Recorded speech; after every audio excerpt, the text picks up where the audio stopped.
Hoffman with Welcome Home Mortgage. This is your Mortgage Insider for Saturday, March 15th. Talking about closing tips and hopefully how to increase the probability of you having a successful closing where the client's going to have an excellent real estate experience, an excellent mortgage experience, and an excellent experience with the attorney at the closing.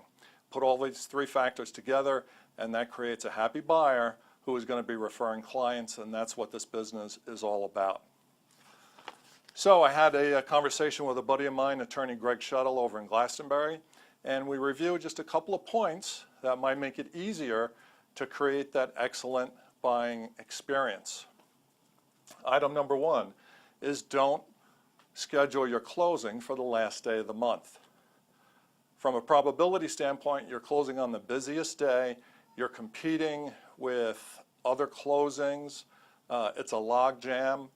There's really no monetary value to close at the end of the month. There's interest credits and other things that can happen to save the borrower money. So schedule at the beginning, schedule in the middle, schedule when attorneys have no other closing scheduled that day. They can give all the time possible to your closing and to your buyer or your seller and make the experience a good one. Item number two is don't close before 11 a.m. Once again, you're increasing the probability of a potential delay at the closing. Nobody wants to be sitting in the lobby. Nobody wants to close at 9 a.m. to find out the wire doesn't go out at 11 a.m. So the later in the day you close, you increase the odds of a smoother, successful closing for your buyer. Item number three is don't show up at the closing with an issue that was discovered during the walkthrough.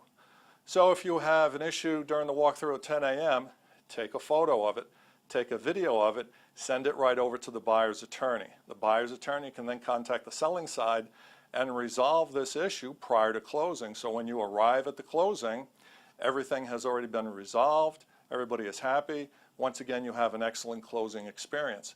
If you go through the walkthrough at 10 a.m. and show up at the closing at 3, nobody knows that there's an issue, chances are the sellers are not going to show up to closing because they've already signed the paperwork. The seller's attorney won't be able to get in contact with the sellers, and the seller's attorney will not have authority to release funds to cover some issues. So try to get that stuff done as early as it is detected by sending it over to the attorney. So a couple of closing tips. Thank you for watching today's Mortgage Insider, and we'll see you next week.